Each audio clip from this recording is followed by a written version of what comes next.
All right.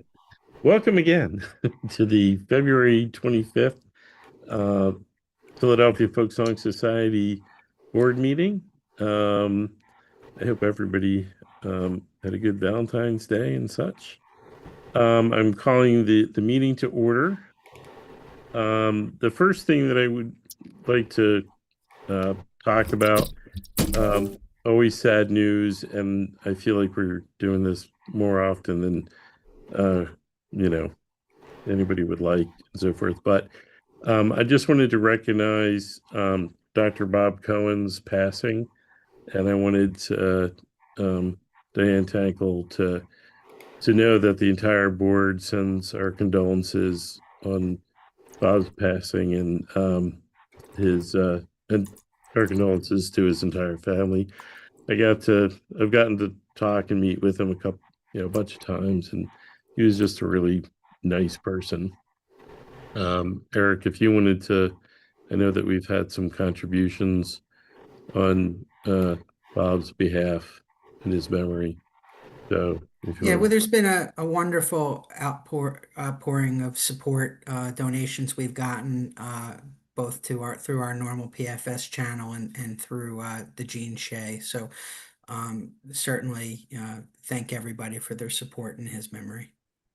but yeah, that he was a special guy.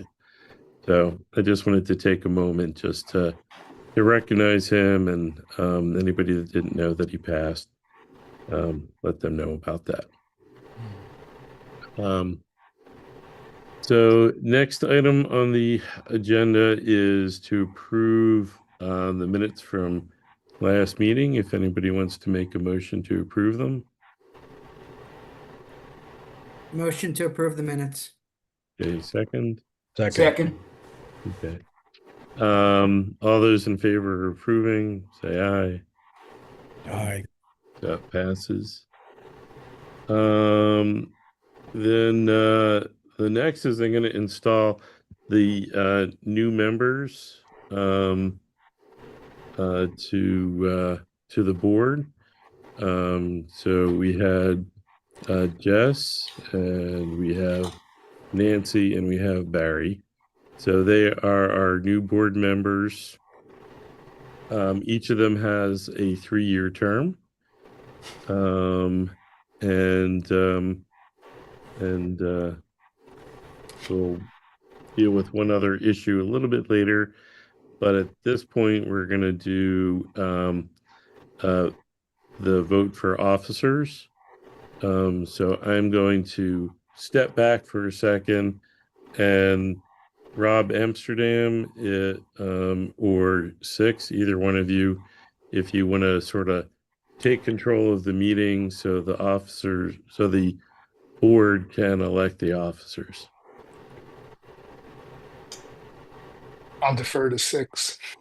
Okay. Six, I'm gonna sort of let you step in and then basically call for nominations for the different offices. Different. So, Six, do you want to do that? And Six, you're on mute. I don't see Rob on the list. Rob Amsterdam said that he's going to defer to you to do it. So, because at this point, I'm not the president for a moment, maybe.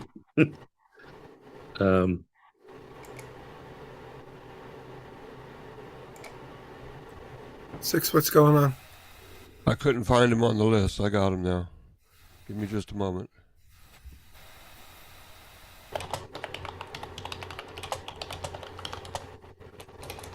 Six, you can do it. You can just call Whoever's for typing nomination. should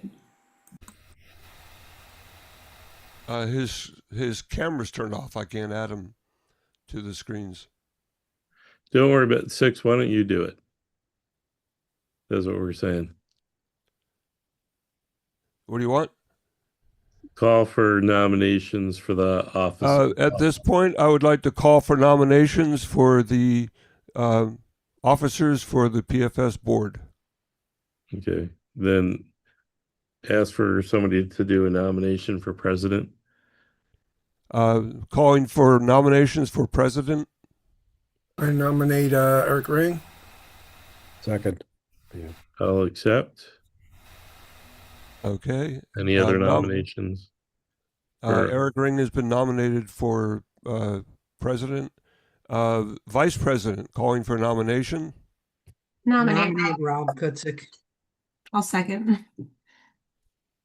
Okay, Rob Kutzik has been nominated for vice president. Treasurer, nomination for Nominate treasurer. Eric please. Robbins.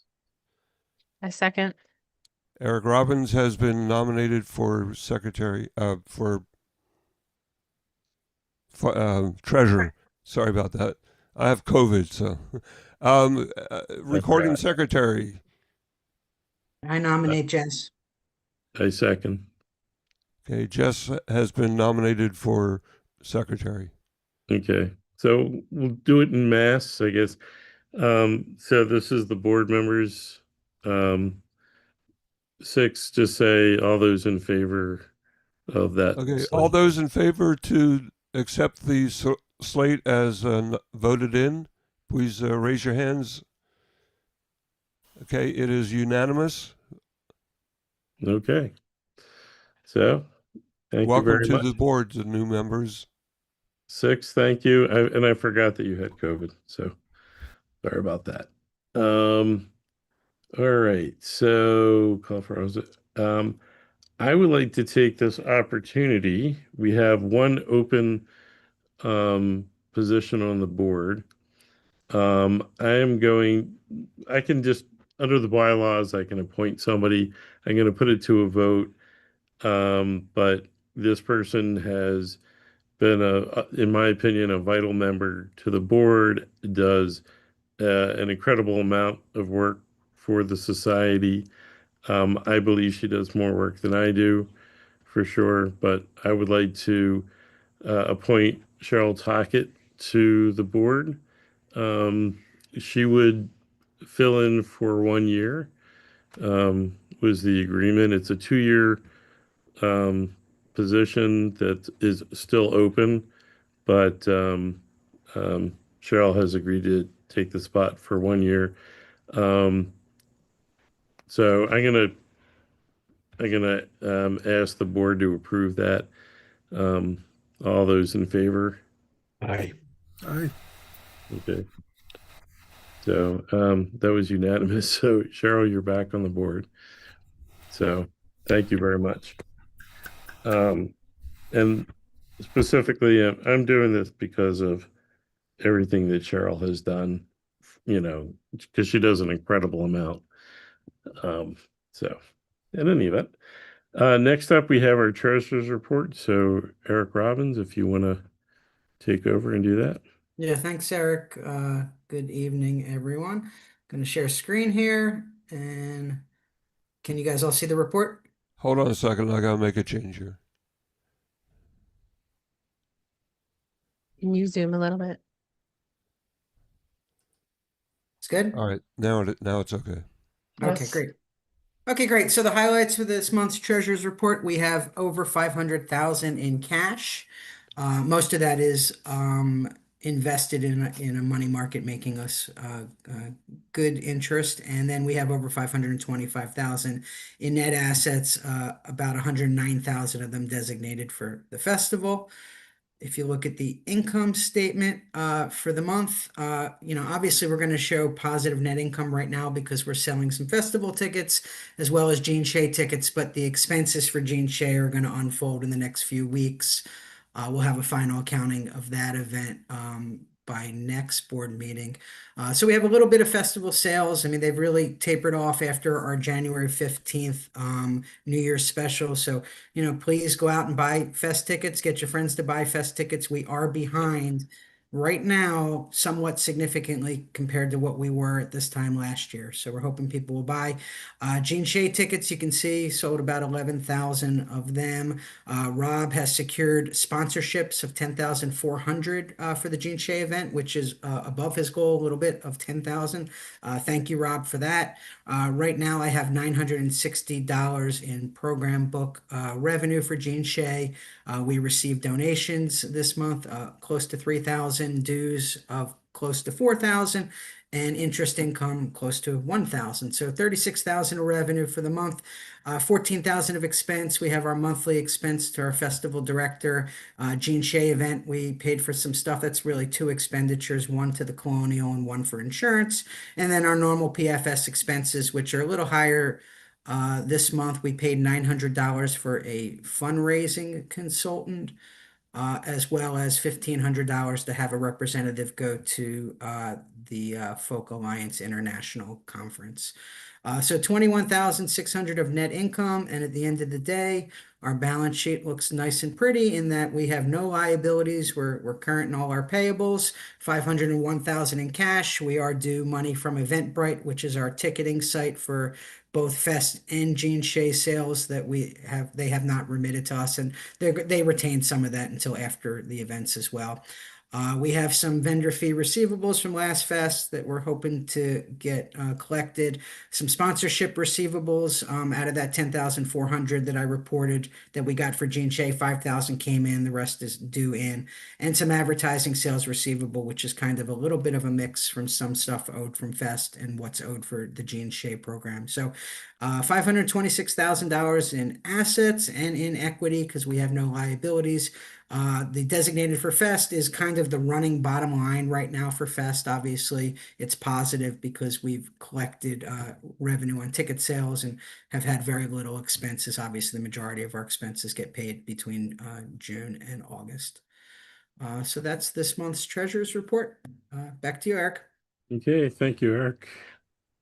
Next up, we're going to have Rob update us on the Gene Shay Founders Award event.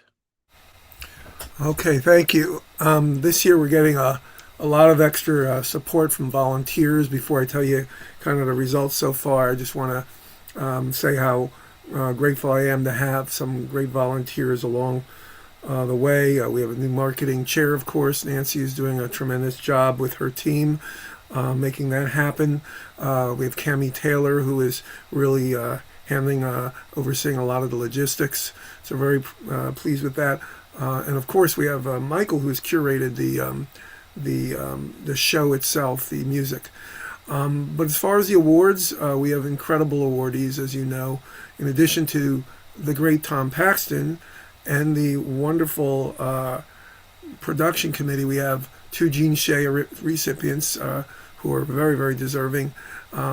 Andy Brunfeld and Annie Stevenson. And we're very excited to honor them. And we really hope that everybody on screen here will be there, because that's the downside, is our ticket sales are low right now.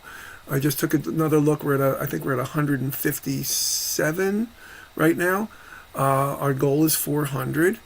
I believe that we will need to get to 300 in order for me to look in that audience and feel that we have a pretty nice crowd. So we have some work to do. I do have a suggestion. I have found sometimes that even the most incredible social media isn't enough.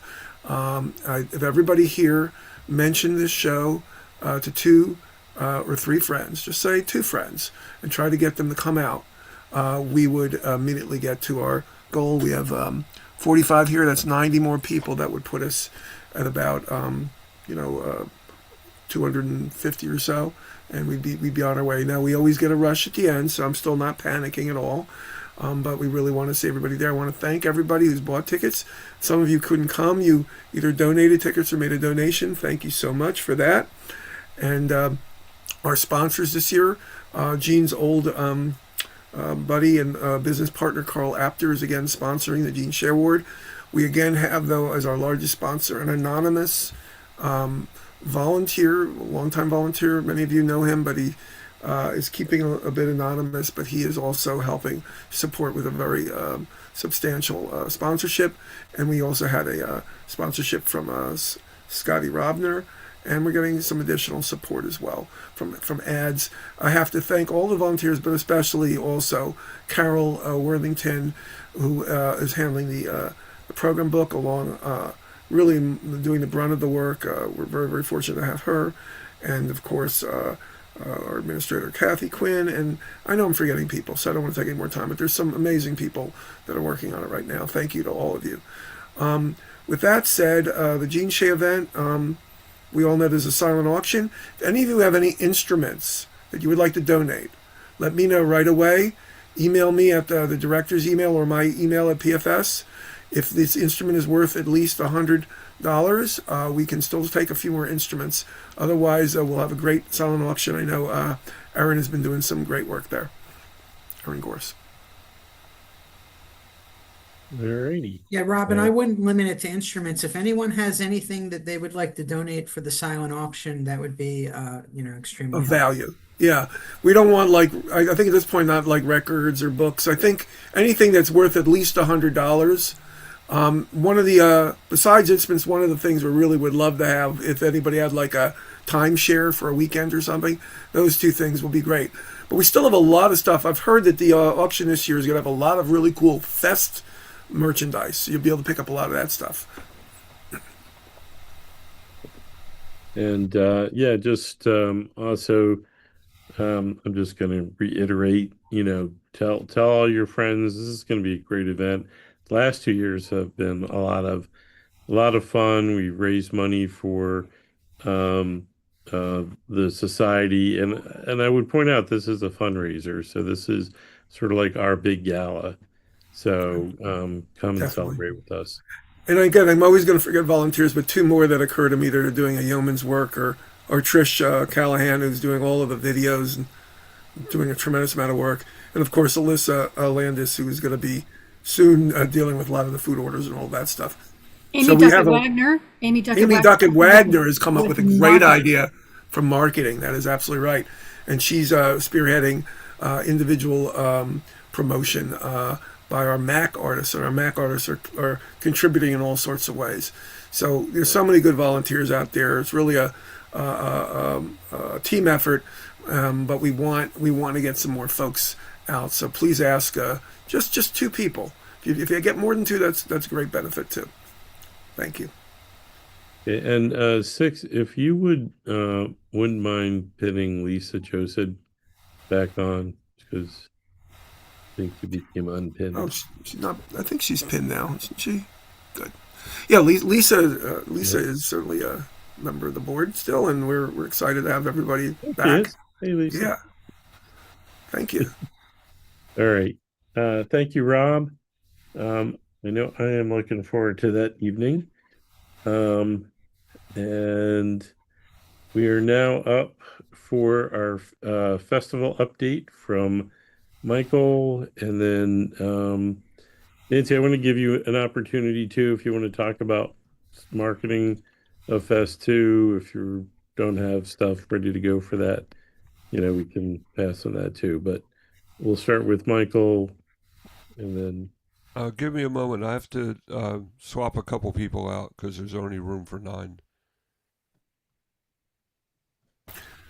And all of those tune-ups and emails come from Cheryl. So anything involving Gene Shay that you see on an email, let's not forget Cheryl's hard work on that. Okay. Michael, how's Fest coming? It's coming well. I could use a little bit more sleep. Good evening, everybody. It's a relatively brief report for this evening. I've been meeting and emailing with several of our festival committees regarding scheduling, logistics, and a couple possible changes at some chair and assistant chair positions.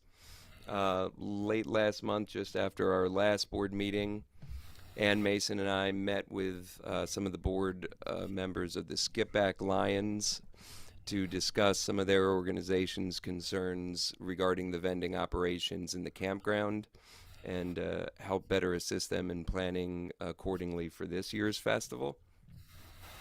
Brian Kraft and I have been communicating with Upper Salford Township, its volunteer fire company, Montgomery County, and EMS providers about our required needs for this year's event.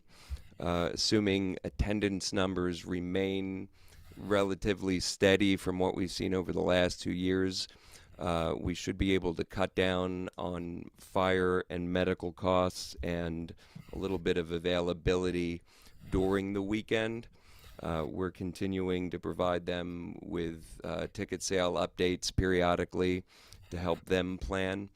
If necessary, based on those numbers, we will always retain the ability to increase on-site services.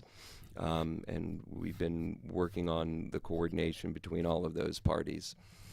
Pat Gorley, who is in charge of sponsorships, procurement, and on-site coordination at the festival this year, we have had several calls and meetings regarding many sponsors, including Martin Guitars. We plan on meeting with Martin next week to discuss benefits and numbers for 26 and possibly for 2027. I would just like to thank here once again Martin Guitars for their long-standing partnership with our festival. Shameless plug for them. If you don't have a Martin guitar, I highly recommend picking one up. If you are like me already, you have several. I feel it necessary to remind every guitar player out there that you always need another guitar. It's getting to be the start of heavy contract season for me as agreements for our confirmed artists start to pour in.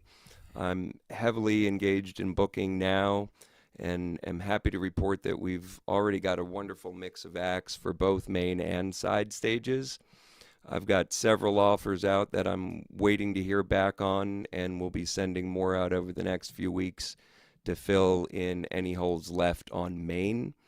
From there, I'll start truly focusing on the workshops, Culture 10 programming, and other side stage presentations. I've been spending a lot of time lately getting out and scouting some great emerging acts for all of that. So the festival is beginning to take shape, and I hope you'll all be pleased when we can start announcing the artists.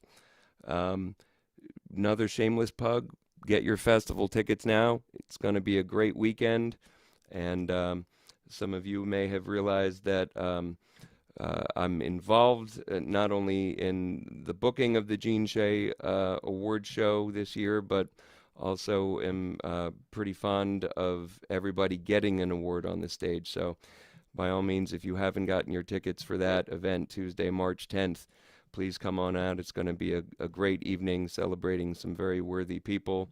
It's going to be some great music there, and it's going to be a fun chance to hang out with all our friends. Thank you so much. Thank you, Michael. Nancy, did you want to say anything about marketing? Sure. Hi, everybody. Just real briefly, the month of March, which is just right around the corner, is pretty much a transition month for marketing. So up until this point, the focus has been on the Jean Shay event. We are making that transition as Jean Shay activities fall off my plate. More of the fest stuff will fall back onto my plate. We have posted the craft vendor form and the food vendor form, so those are up and ready. So if you know anybody who wants to participate as a craft or food vendor, that's all up on the web right now. We've done a little bit in social media for Fest, and right now we still have the promotion. So Fest tickets are the early bird Fest tickets right now. That's through April 14th. It's been promoted as more as a mention in the Robley emails and in Tune Up and on social media, but we'll start to see less of the Jean Shay once that event takes place and more of the Fest marketing. So we're working on sort of both of them simultaneously, with the priority shifting towards Fest in just a little bit. And I'm also gonna, I mean, Nancy does a fantastic job. She did a great job the last couple months, or the last month, really, I guess, of last year. But I'm sure she could always use people who are familiar with marketing to increase people that she can rely on to help her out. It's a lot of work, and you don't have to be on the board to do the work. You can do work and not be on the board. And so if you know somebody who's interested in marketing and you want to reach out to Nancy so they can help out or you can help out, I would encourage people to do that. Then next up, so sort of still in the marketing area, we have the influencer program as part of Fest, and I'm gonna have Joe, James, or Jen, or a combination of all those kind of give us an update on what's happening with the influencer program. Yeah, hi. I think Jen's on the call. If Six, if you could let her in for just a minute. I'm in. Oh, hi. You want to give Hi. take it away, Jen? Hi, good evening, everyone. We're excited that the team is interested in doing the influencer program again. I think it was pretty successful in the beta last year. We started really late in the game. I don't think the posts to invite influencers went up till July. So I think with more advanced time, we can make this year even more successful. One of the things we're proposing is starting to launch and inviting people to apply to become influencers in March. And having that be open for, a month or two, and then giving them plenty of time to ramp up and post pretty fast, which would be great. We had a goal of having 6 influencers last year, and we confirmed 6, but we have one no-show and one person gets 6. So we ended up with 4 influencers. We were talking about expanding the program this year. So we're suggesting that we invite and confirm 10 influencers, with the goal being to actually have 6 to 8 attend. But if we confirm 10 and all 10 show up, we kind of have to be ready to host all of them. So that was kind of the first question as far as a modification of last year's program, is how do we all feel about those numbers? What's the incremental cost of having an influencer? I think it was getting them a fest ticket, so kind of a backstage hosted pass, or go ahead. The cash outlay was either $100 or 0, depending on if they needed a parking pass or an Uber credit. But beyond that, it was all kind of access oriented. So press pass, photo pit, full fest camping for the influencer and a +1, hospitality tent privileges, backstage coordinated access with Michael, and a meetup and some, swag, merch, etc. So I know, Eric, you're smiling at me. So basically, there's not a big cash investment, but it's a nice value package for the influencers. And what we get from them, we had 2 tiers. The minimum to be confirmed was 10K followers, but if someone has 10K to 100K followers, we'd get $1,000 to $36,000 in value from one influencer based on the required posting. And for influencers over 100K followers, of which we had a couple, it's $6,000 to $40,000 in value from one influencer. So the upside influencer value and what people pay in marketing for these influencers is a good exchange of value. But there's very little cash outlay, if any, on the Fest side. And So Jen, go ahead. Jen, Sorry. what's they're required to do a certain number of posts and stuff like Exactly. that. So we had 2 different tiers. So the the influencers who had over 100,000 followers had slightly less posting requirements than the ones who had 10K to 100K. So they have to post a little more because they have a smaller audience. But we have an outline. It was a couple before Fest with a link to buy tickets. There was 4 to 6 stories Friday and Saturday, and 2 stories within a week of the end of Fest. And then posts, 1 photo series post Friday or Saturday, and 1 photo series post within a week of the end of Fest. So those were the requirements. Jen, can I chime in real quick? Yeah. Hi, it's James. I'm not on camera, and if you hear Miss Rachel in the background, it's because I'm watching our 2-year-old. Uh, I just wanted to mention that really the posts during Fest are a brand building exercise and an awareness exercise. And I don't know that, ticket sales is the primary objective, although it's always nice when you get the word out to that many people that there might be some ticket sales. But again, the fact that they're posting to their massive audience is that brand building exercise that I think brings benefit for the following year. And this was all in the effort, like James was saying, not just to hopefully promote some ticket sales year after year, but the goal and how this came up is the for the Folking future, and how do we help foster the next generation of festers. So this is kind of a bit of a strategic investment in that. And trying to reach a younger audience too. Yeah, exactly. Yep. So the only modifications we're suggesting to last year's plan, and I can follow up with kind of the outline that was similar to last year's plan.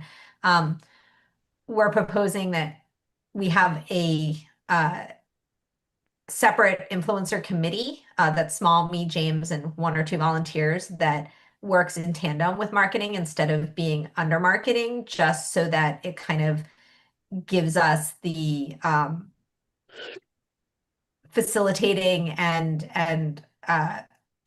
we kind of were operating independently, and so I think it would give us the kind of strategic alignment to work in partnership with marketing. So that was one request that we're thinking made sense for this coming year, especially with a greater number of influencers. And then the only other amendment would be the volunteer food tent privileges. This last year we had it just for the influencer and not their +1, and that created some awkwardness when like the +1 was the influencer's fiance and he could go in the food tent and she couldn't. And so if we're going to give them volunteer food tent access, which we should, it should be for them and their +1. And then, Eric Ring was amazing in coming to do kind of a welcome from Fest to the influencers in the initial meetup. I think that was great. I think we should do that again. And then maybe it would be cool to do like a coordinated with Michael, like meet up with a performer or something like that. And maybe it'd be with a performer who has their own social following and kind of identify them, so that kind of tagging of each other could reach an even broader audience. So that was another suggestion we have for this year. I want to really, add a footnote, Jen. yeah, please. The important thing regarding marketing is, again, we love playing well with others. I think the challenge is that the people who are working with marketing are taking care of marketing tasks. The influencers are independent, and so they can't be. They're more like friends of Fest than they're VIP guests. Yeah, and they're creating content that's in line with their content and their viewership.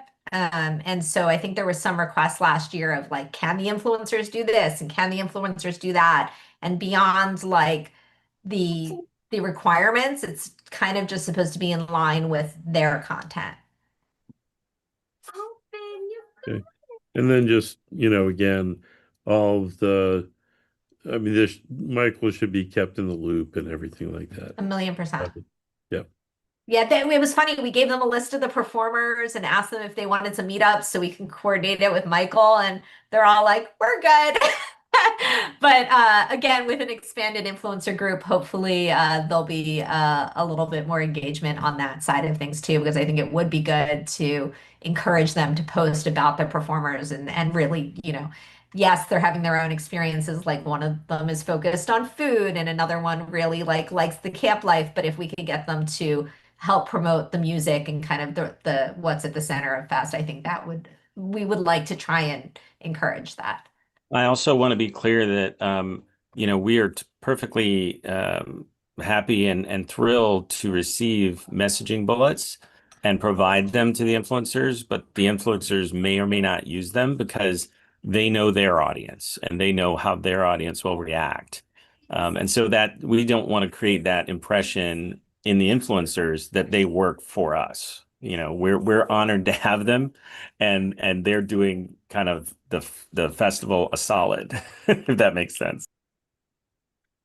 I wanted to thank James and Jen, and also Joe for kind of putting this together.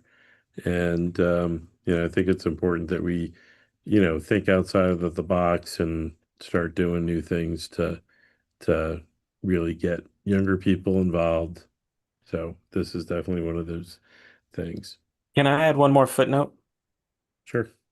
I wanted to throw out there that for anyone who is a decision maker on photography, that professional photography has long been a part of documenting the festival. And in no way do we want it to be viewed that the influencers are replacing photography, because none of the rights to the content being created by the influencers belongs to the festival or the Folk Song Society. But if the Folk Song Society hires a photographer, then they own those images. So I just wanted to help, create that difference. We support artists because we run an art consulting firm. Yeah. And we think having that imagery is important for the history of the festival. So I just want to throw that out there for consideration. There is a misperception about that. We don't want the influencers to replace photography. Yeah. I mean, I think it's totally different. And I speak not for the photographers, but I'm a big advocate of the photographers, obviously, because I'm one of them. But I mean, we have hired a photographer before. It would be nice if we had the money that we could hire photographers. We don't have the money that we can hire photographers. We definitely let photographers, especially those who are shooting for a publication, kind of come in. Everybody else who's not shooting for a publication kind of falls under marketing. But the big thing that I would say is any photographer who takes photographs at Fest, they own the photos. So the society through the agreement has a license to use those photographs.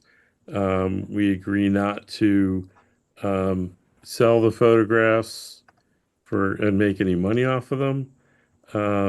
But basically, the photographers own the rights to any photographs that they take. So just Thanks kind for of that clarification. Yeah, No thank you, Eric, and thanks, James, for that footnote. What are best next steps for the influencer initiative and us moving forward to hopefully launch in March? Yeah, I think as a board, Jen, we'll discuss the things that you're talking about Great. offline, and Yeah. Joe will be getting back to you on that. So I'll forward this to you all. I'll forward this outline to you all and Joe, and then just let us know. Yeah, and I'd really like to thank you and James for your efforts, and another shameless plug, or not shameless at all. Jen and James made an amazing documentary movie about our festival called At Fest. It's incredible. The best thing that I've ever seen made about our festival. So anyone who has not seen it should absolutely see it. Jen, if you want to put your email in the chat or something, anyone can contact you guys. Chat's disabled for me, but Eric and Joe have mine and James's email, and if the board or anyone on this call wants, we'll send a link to stream it for free. Everyone who's involved and supports the fest, all the volunteers, all the people on this call should see it. So we can send a link to stream it. Just reach out. Awesome. Thank you. Thank you, Jen and James. Thank you. Thank you, guys. Thanks. And I'm gonna move on to the next topic so we can see if we can have the meeting in less than an hour. Not sure we're gonna make it, but we'll try. But I'm gonna throw it back to Rob and Six to give us an update on spring thing, or whoever they designate. Actually, our spring thing co-chairs are Six and Claire. If Claire is here, given that Six is under the weather, maybe is Claire on the call? She could give an update. I hear typing. Yeah, I'm here. I don't know if you Great. can. Yeah, we can hear you. Yes. Well, as far as you know, we have the contract, I guess, has been approved, but we're waiting to get the insurance. Eric, Yeah, what do I we think. have about that? Yeah, Barry. I mean, I looked up what the insurance would be. I think Barry is, or has confirmed what the limit obligations are.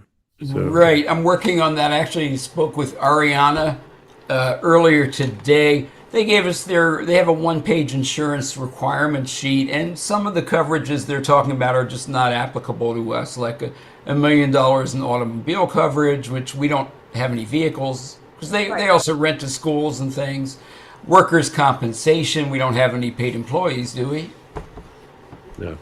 So I asked her, do we need, so these things are inapplicable. She was going to go back to her director and find out what they actually need. And then as soon as I get that, Eric, I can reach out to you or to the insurance broker, whichever. Yeah, we have a broker that we like. They pretty much are the game in town that provides event coverage. Mm-hmm.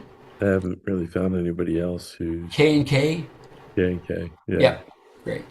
So, but yeah, we're dealing with the insurance part. But Claire, go ahead with the rest of the update. Okay. So we're expecting to be able to open registration April 1st. A lot of our effort has been toward Jean Shay.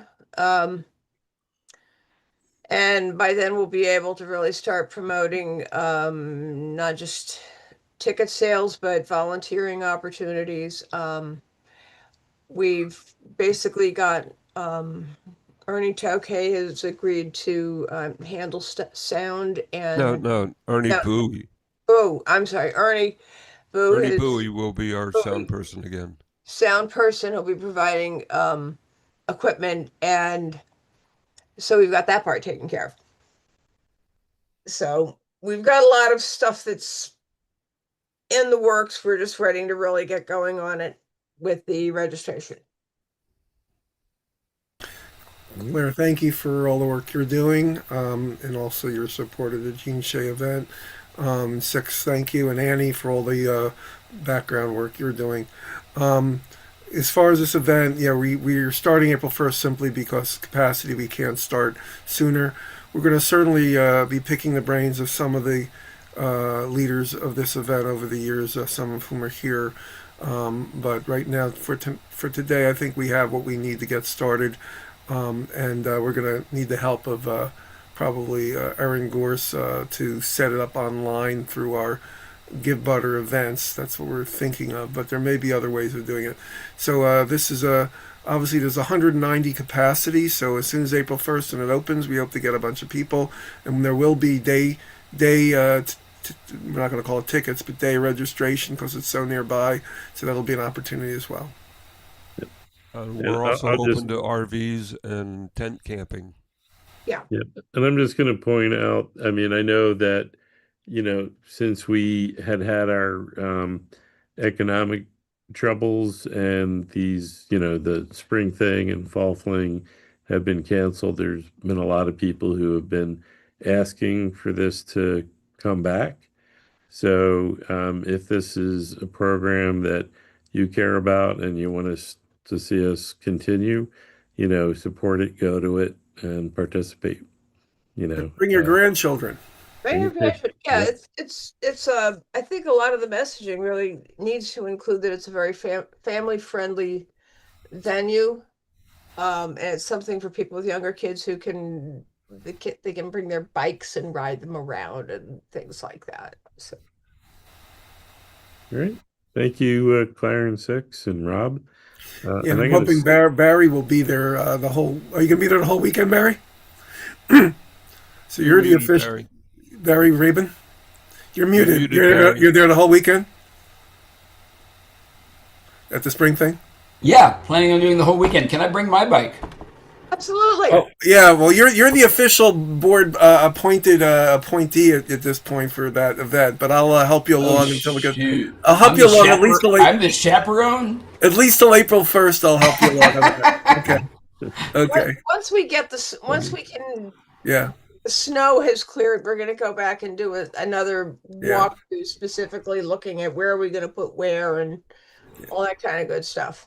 I'm forever a day tripper, so you'll only see me out for parts of the day. Sorry about that. Okay. So I'm going to stick with Rob to give us the development report update. So yeah, there's been some developments in development. First of all, as Michael mentioned, we're so excited to have Pat Gorley taking care of the sponsorships for the festival. She's a seasoned volunteer and she's been off to a great start with Michael. We're also excited that we have continued to develop some of our individual giving relationships. And we are going to be approaching somebody very shortly about giving, planned giving, possible endowment. I know Barry is also helping, and Charlie Miller on that. I think if I can get some bullets, I can then put something together. I still want to have a one-pager, and we can get a graphic artist to help with that. Somebody could just give us bullets. We'll be ready to go on that. And then a big news is that we have a new grants committee. We have a grant chair. Rob Amsterdam is here, and I have both good news and bad news. The good news is that Rob and his team, which is also led by Judith Herbst and Irene Lambro, have done some great research and have a lot of particular grants already lined up to look at and to move ahead. The board is probably not going to give the green light on the one coming up so shortly on March 4th. I'll explain offline. However, you can write it. We're just not ready to do the submission. I'll explain offline though. But there will be a lot of opportunities. And Rob, maybe maybe you could mention a couple of the opportunities you're looking at. Okay. Yeah, so the one, I'll just mention it, Rob, if it's okay. What we were looking at was a grant with PNC Foundation. And let me back up a little bit. What we are looking at right now would all be for 2027 calendar year. We're really not prepared to do anything for this year, but we're getting a start and looking at various funders, various foundations that have programs that align with our mission, and not just for the folk festival, but for the folk song society. So one of the things that we really need right now, I've been on the committee that Joe has been leading on strategic planning, and we really need to have a strategic plan in place before we can go out and really formulate a good ask to different foundations and funders for grants. So the PNC Foundation grant that we were looking at actually would have been, it would have been focused on building membership. It was a nice sizable grant that we would have asked for.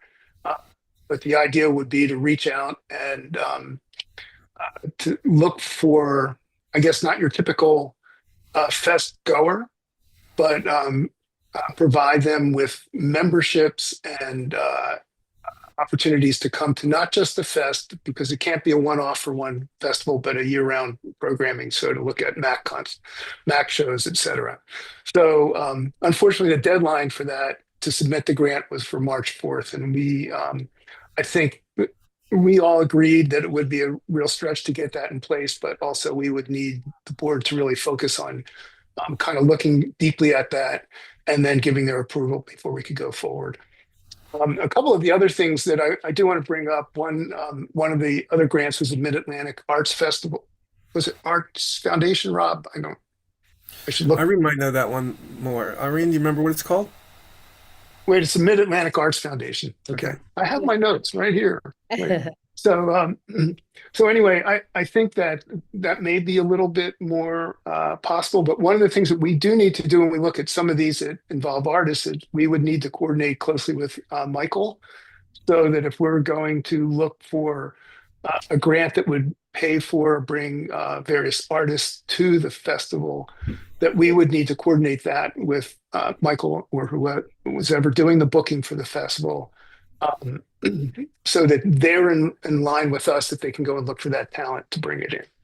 So that's basically what we're working on right now. Rob and I are still kind of sitting on pins and needles, waiting for a meeting with state senator whose name I cannot remember, but she represents Eastern Berks and Montgomery County. And they are very interested in hearing from us so that they can go pound on a desk at DCED and look at the big festival grant that we applied for last year. I'm still pretty optimistic about that. Just my limited experience with the state and grants at the state is that when it comes to Department of Community and Economic Development, you just really need a champion to go in there and sort of get in front of the right person and say, give them the money. So hopefully we'll have that meeting and she will work on that. And I think we have a couple other people that we may be able to reach out to in state government who could support that. So we're still waiting on that, Rob. I think we should hear any day on a meeting that we will have with her office. Fantastic. Yeah, I remember her name. I just don't know how to pronounce it. It's like Penachia. Right. Well, and her chief of staff has been really going to bat for us and setting it up. But Rob, thank you so much. You're instrumental in getting us to apply and also giving us some thoughts on how to follow up. And we're lucky to have a writer like Irene, and we're very lucky as well to have Judith Herbst, who's done a lot of the research. So I know that we'll be gearing up and moving forward. So this is just a really great start on this whole important initiative piece of the fundraising. And I think that's it for now. We have the events, we have the grants, we have the sponsorships, and we have the individual giving. So we've got our fundraising moving along, and we have a lot of people involved. So thank you so much. And I think that's the development report. All right. Thanks, Rob. And next, I'm going to move to the membership report. And Erin couldn't make it to the meeting today or tonight, but she did send us an update on the numbers. So current members that we have as of right now, 853 members in the society, which went up compared to the same time frame as last year. So in 2025, from February 1st to February 15th, we had 25 new or renewed members. And in that same time period this year, we have 42. I would like to see that 853 increase. So again, if you're enjoying the programs and stuff like that, if you're not a member, come on and join. And then I don't know if Trish is on the call, but I wanted to have her update us on the archives. Well, I saw her. I'm here. Hey, Trish. Hey.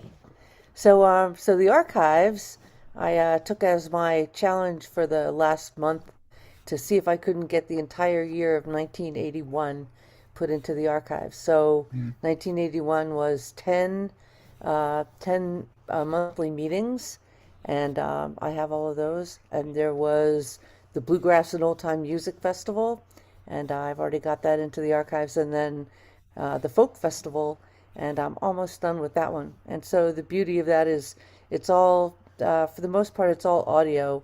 There are a couple of little bits of video, but it wasn't anything that we did as an archive. It was something that Joe Stead brought a camera and made some really fun videos, which you can look at on YouTube.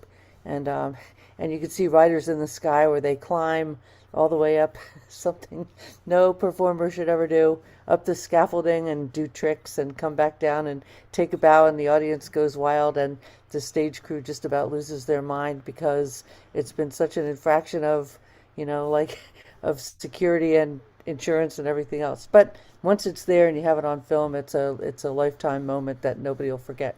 So anyway, that's out on YouTube if you want to see it, and that's pretty much it. I would like to kind of go through the years and add entire years as I can, and it's a real time effort.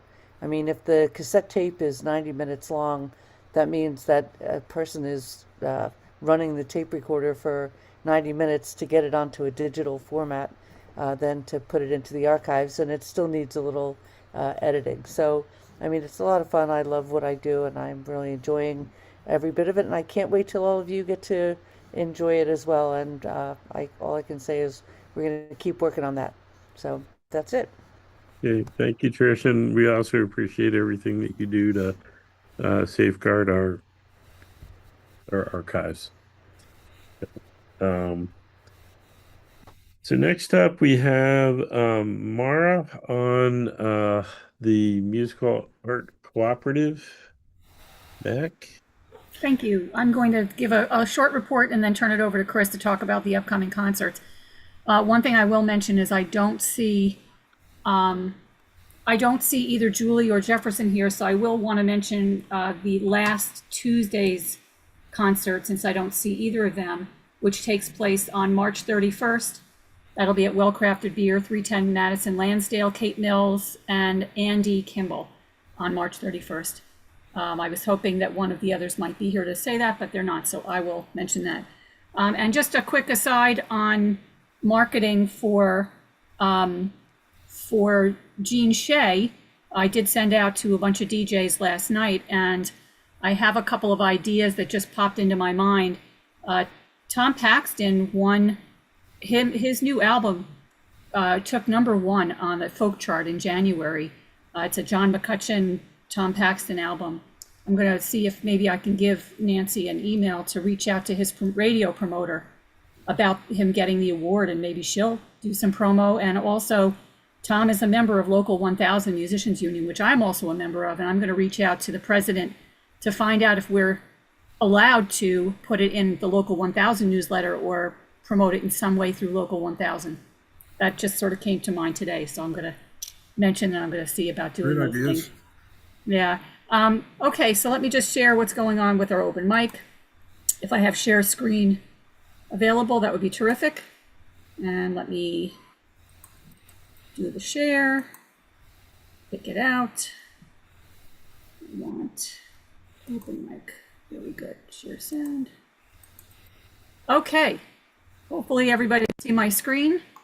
Again, we're thanking Tom Cooney for 4 years of service, co-hosting the open mic, which takes place, the virtual open mic, on the third Wednesday of every month from 7 to 9:30 p.m.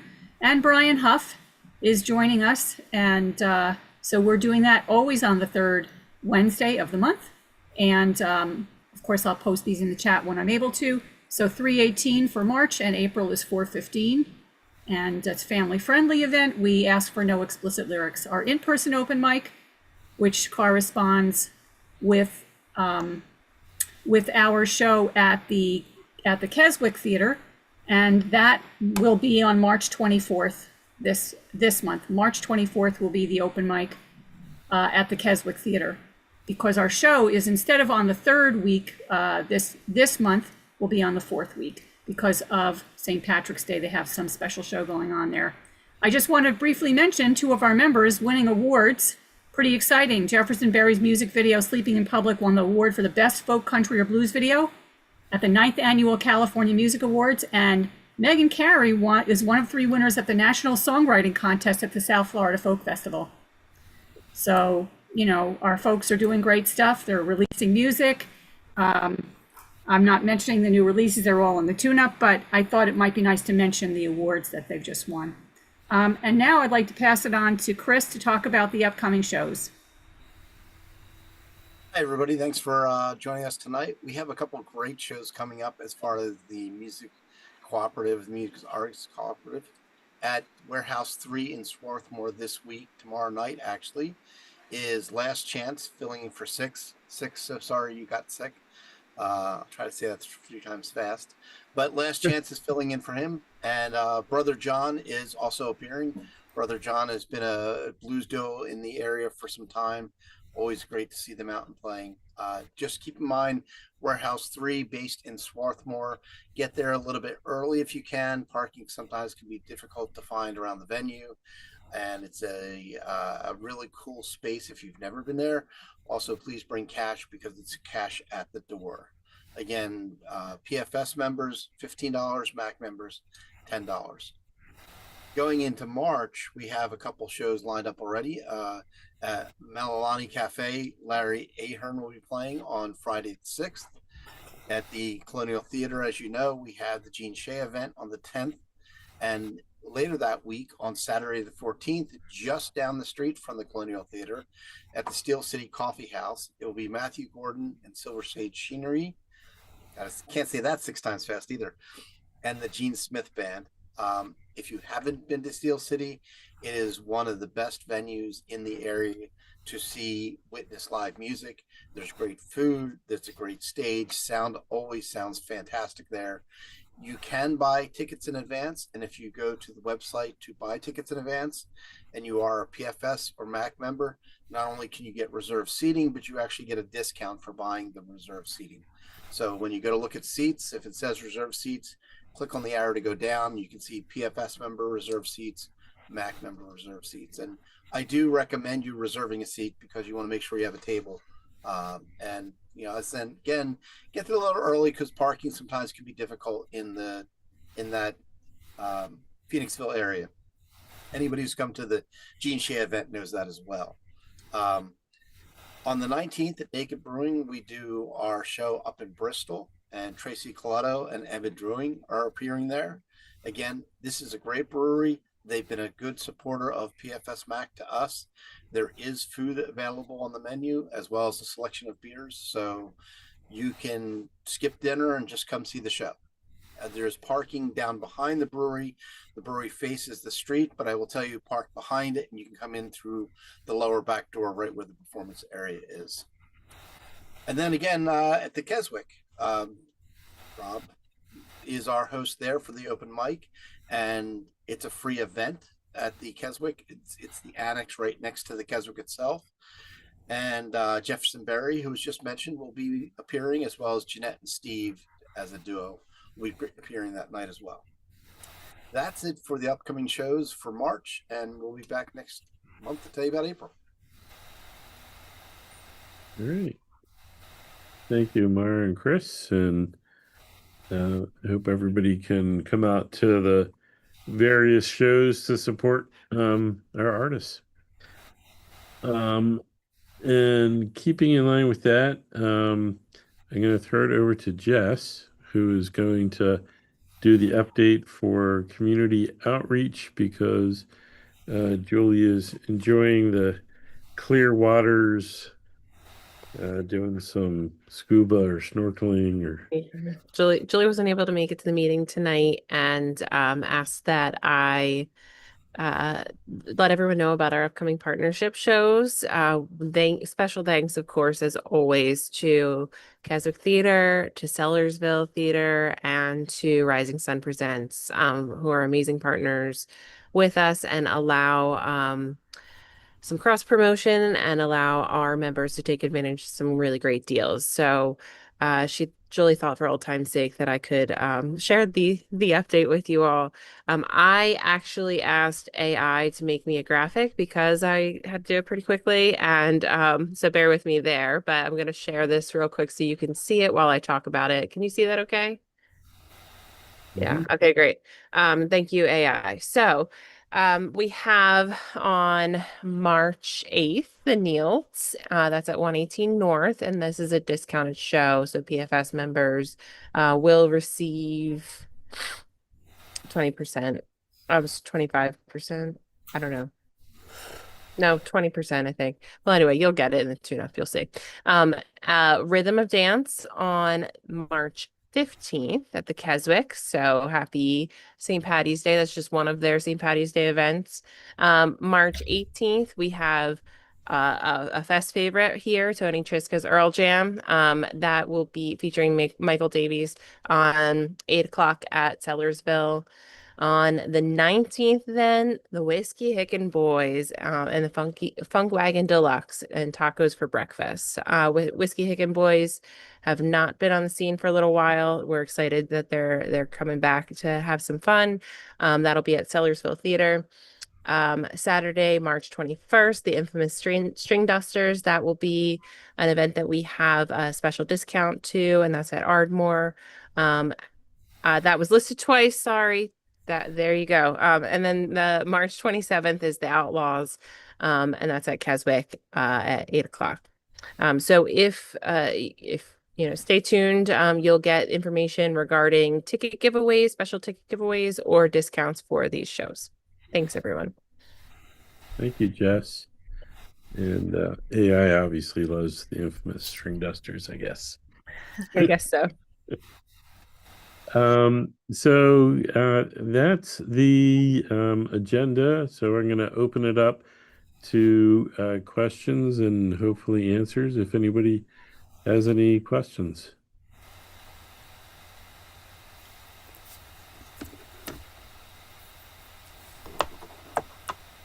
Nothing? All right. I guess we did our job. Well, I want to thank everybody for coming out tonight and getting an update. And we're going to adjourn the meeting. If the board can stick around, I don't think we have too much to follow up on, but we'll just kind of touch base for a couple minutes. And thanks everybody for coming.